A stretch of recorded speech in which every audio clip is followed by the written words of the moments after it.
Welcome to Couch Talk. Today we meet an inspirational activist who for the past 30 years has focused her work in advancing the rights of women with physical disabilities.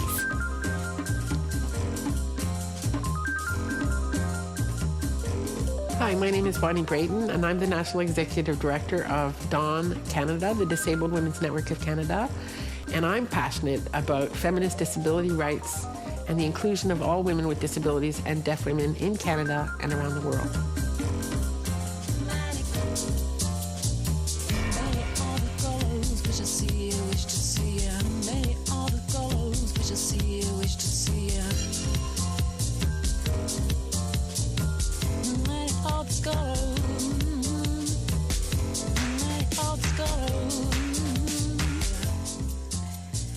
Bonnie, I'm so happy to have you here today. Well, thank you so much for having me on the show. My pleasure.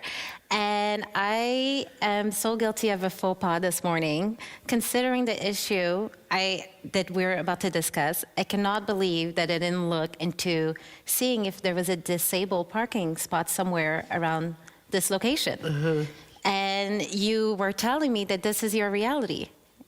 Yeah, and I will say that I think it's important to put this in context, is that it's a small challenge I face every day, but it's a reality, yes. Every day when I go to my office, which is not far from here on Sainte-Thérèse Street, I drive around the corner and I cross my fingers that the one disabled parking spot that's there might be free so I can park there. Right. And some days it isn't available, and some days I get parking tickets, and that's just so I can go to my job. Right. I mean, that's not economically feasible for anybody normally, and even for our organization, it's challenging because I have to keep picking up the cost of these parking tickets. Right. And this is a small thing that has a huge impact because it's limiting people's access to the job market. If you think about it in a sort of a concrete way, it means that people with disabilities are coming into the downtown core here in Montreal and are not able to know that they can just put up their handicap pancarte and park. Right. And in other municipalities, this is actually something that's been done, and I'm really disappointed Montreal hasn't done something up to now. Really? Yeah, but it's like I said, it's a small example of my challenge.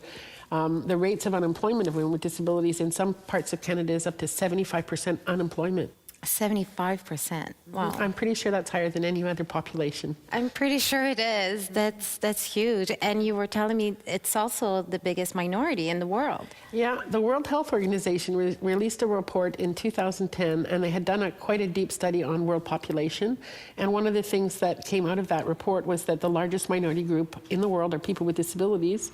And because women are the majority of people with disabilities, they are indeed the largest minority group in the world. Right.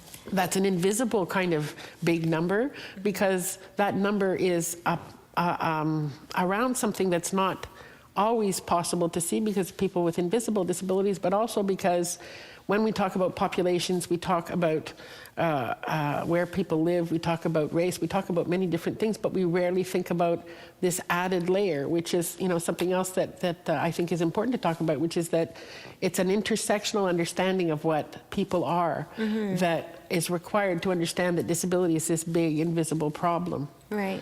Yeah. It is a bit of an invisible problem. And when we were talking about you being on the show, I was thinking about the cause and women with disabilities. And, I was saying this morning I took the metro and I had a big bag, and just coming up the stairs was just such a pain. And then I thought about that, oh my God, what if I was disabled? How would I even get there? Most of the metros here are not equipped for that. Even in the malls sometimes, and certain stores, most of the stores in Saint Laurent, even on the street, have a few steps to go up, to enter.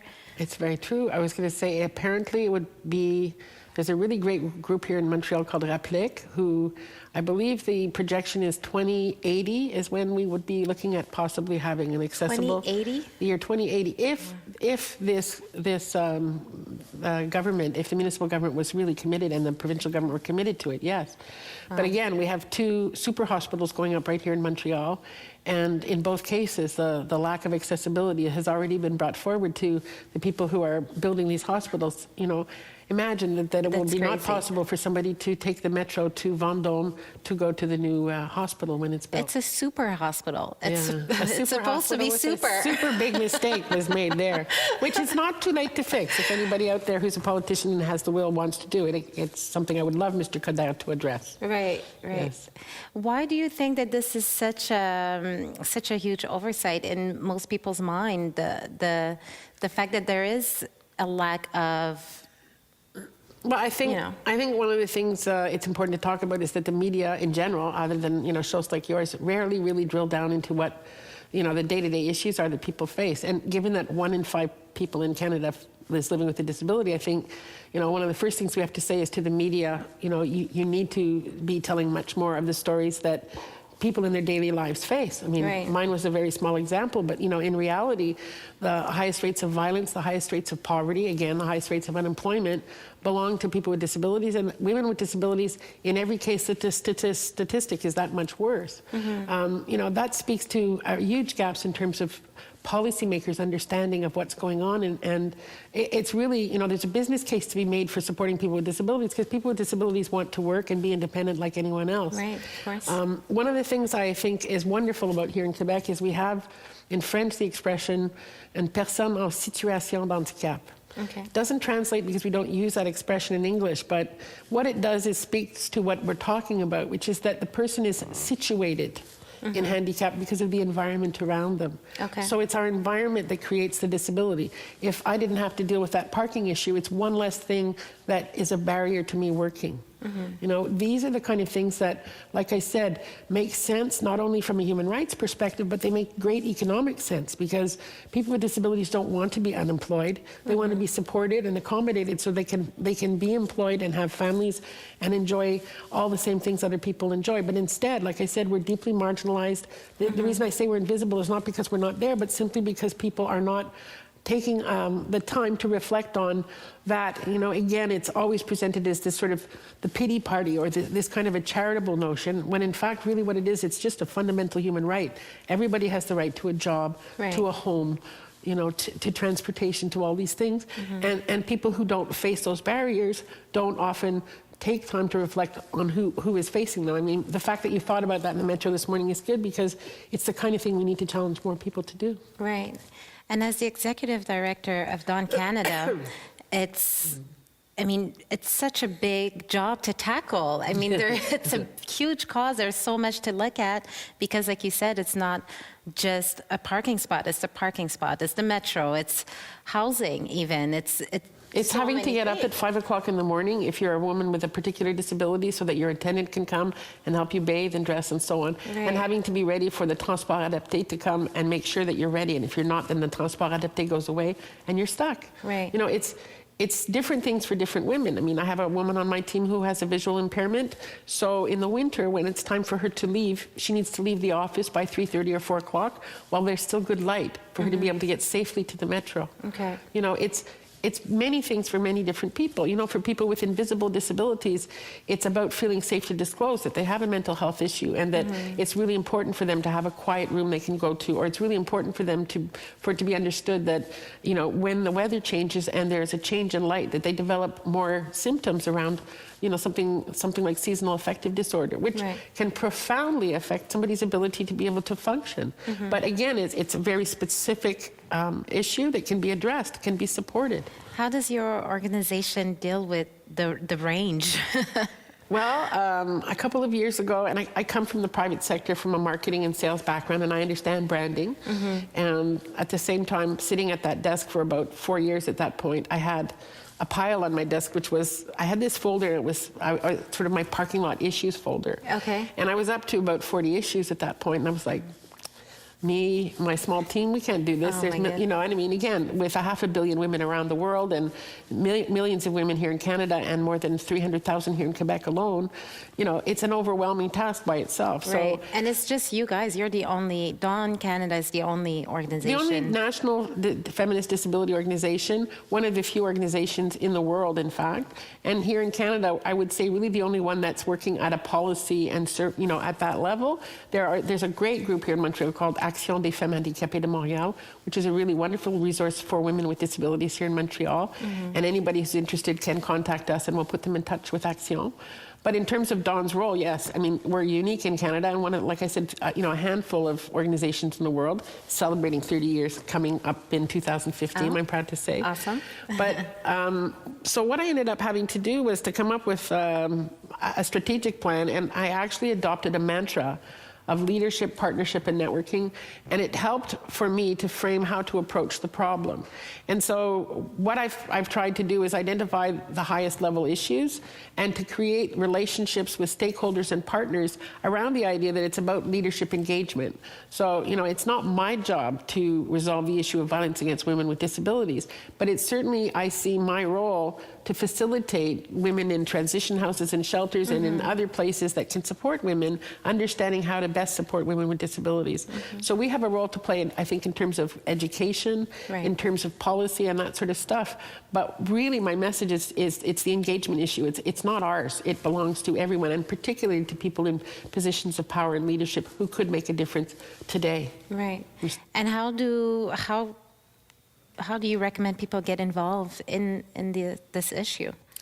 Well, there's lots of different ways that they can get involved. I mean, it starts with thinking about women with disabilities in your community, or a woman with a disability close to you on an individual level. And again, not around assuming what somebody needs, but, taking time to understand if there's something you can do to make a difference. I think certainly I would like more people to support our work. Our organization is located at www.dawncanada.net. And again, in terms of support for our organization, I think that's one of the ways they can help. But I certainly wouldn't want people to feel that that's the only way. I think it depends who you are. But if you're in a position of leadership or power, then take a really good hard look at what you do and think about adding the lens of intersectionality, which would be to think about whatever the issue is. For example, for Mr. Coderre here in Montreal, to think about the fact that when he thinks about his community, that he understands that 1 in 5 members of that community live with a disability. And it means that there's a level of service that's not being provided to those citizens that could make a difference not only to them, but to the economic health and the social inclusion of the city of Montreal. There's so many steps everyone can take. The step you're taking in having me on this show is the kind that needs to happen a great deal more. We need to be able to talk to people in wide audiences about the issue. Right. I was at a conference. I was invited as a keynote speaker at a conference in British Columbia last week, where I got to speak to 320 people who work in the violence prevention sector. Okay. And it was a really, really great opportunity, and I've already had some contact and follow-up. So those kind of things, and positioning the issue in the way that it should be, which is as an urgent, important human rights and economic and fundamental issue. Right. 1 in 5, the largest minority group in the world, and nobody knows this, except you and me and your followers. Well, whenever I do my research for the show and think about who to have on, I'm particularly attracted to issues that I know nothing about. Because I tell myself, if I know nothing about this and I'm like shocked by the information I'm getting, then I feel like it's my duty to learn about it and share it with my network and with whoever is willing to listen, Because like I said, when you told me this and your team gave me some of the numbers, I was baffled. I was absolutely baffled. This is not something you hear on the radio or on the news.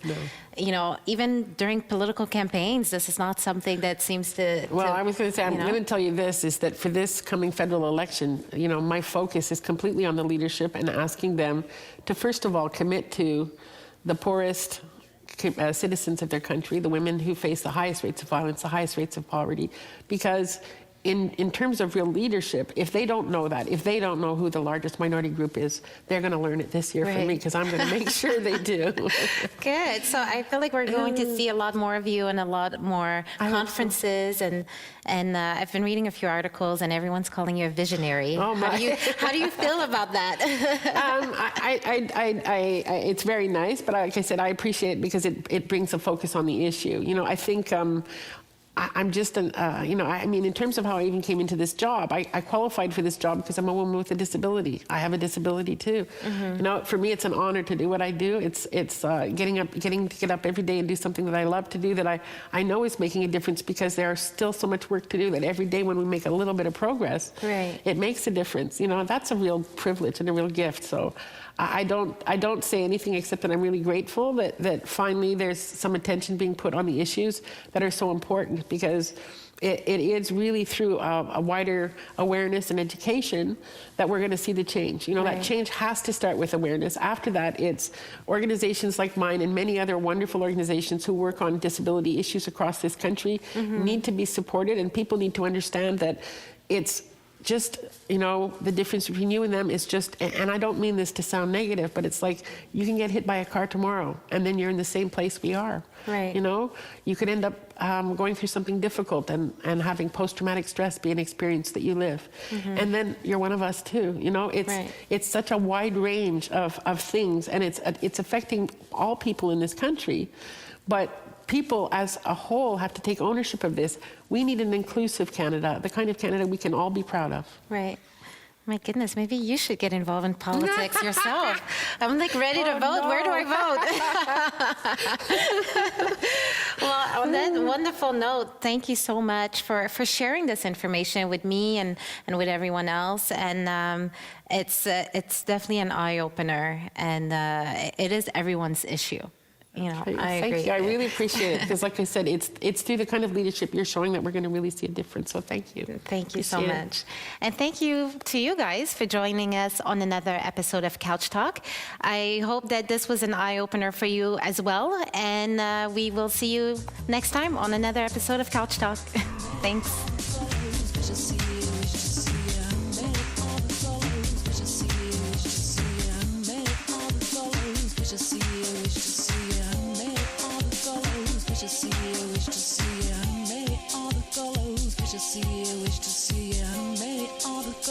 Wish to see you, wish to see you, made all the colors. Wish to see you, wish to see you, made all the colors.